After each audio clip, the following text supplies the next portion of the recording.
بسم اللہ الرحمن الرحیم۔ السلام علیکم ورحمۃ اللہ وبرکاتہ۔ رابعہ بصری رحمۃ اللہ علیہ میں عورت ہونے کے لحاظ سے کوئی خوبی نہیں تھی۔ عورت میں کشش کے لیے ضروری ہے کہ خاندانی ہو، خوبصورت ہو، مالدار ہو، بانجھ نہ ہو۔ ان چاروں میں سے ایک چیز بھی رابعہ بصری میں نہ تھی۔ خاندان کے لحاظ سے غلام ہے، شکل و صورت میں کالی ہے، اور مال غلام کو کہاں سے ملے گا؟ بانجھ بھی ہے، صاحب اولاد بھی نہیں ہے، مگر 1300 سال بعد اس کا نام ابھی بھی زندہ ہے۔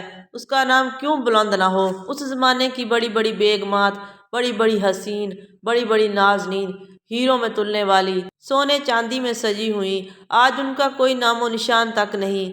آج سے پہلے بہت سے بادشاہوں کا دور گزر چکا ہے، جن کے حرم میں دنیا کی حسین ترین عورتیں داخل ہوئیں، آج ان کا نام کوئی نہیں ہے، مگر ہر طرف رابعہ بصری ہو رہی ہے۔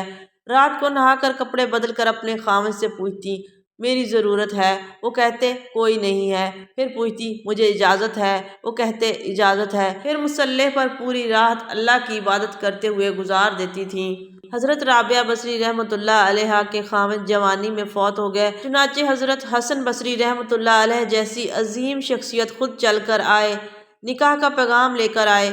حسن بصری رحمۃ اللہ علیہ اپنے وقت کے سب سے بڑے امام تھے، جن کو لوگ بیٹیاں دینے کے لیے مارے مارے پھرتے تھے۔ یہ خود چل کر گئے کہ میں آپ سے نکاح کرنا چاہتا ہوں، پردے میں بات ہو رہی ہے۔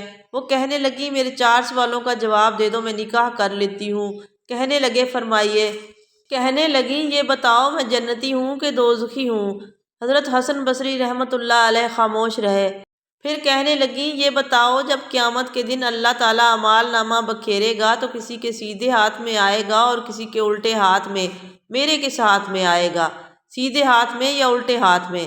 آپ چپ رہے۔ پھر فرمانے لگیں یہ بتاؤ جب اعمال تولے جائیں گے تو کسی کی نیکیاں گھٹیں گی، کسی کی بڑھیں گی، میری نیکیاں بڑھ جائیں گی کہ گھٹ جائیں گی؟ حضرت حسن بصری رحمۃ اللہ علیہ پھر چپ رہے۔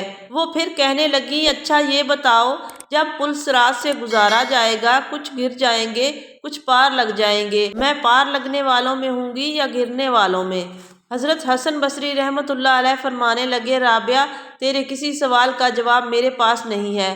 فرمانے لگیں جاؤ مجھے تیاری کرنے دو، میں فارغ نہیں ہوں، میرے سامنے بہت بڑی گھاٹی آ رہی ہے، مجھے تیاری کرنے دو، میں فارغ نہیں ہوں۔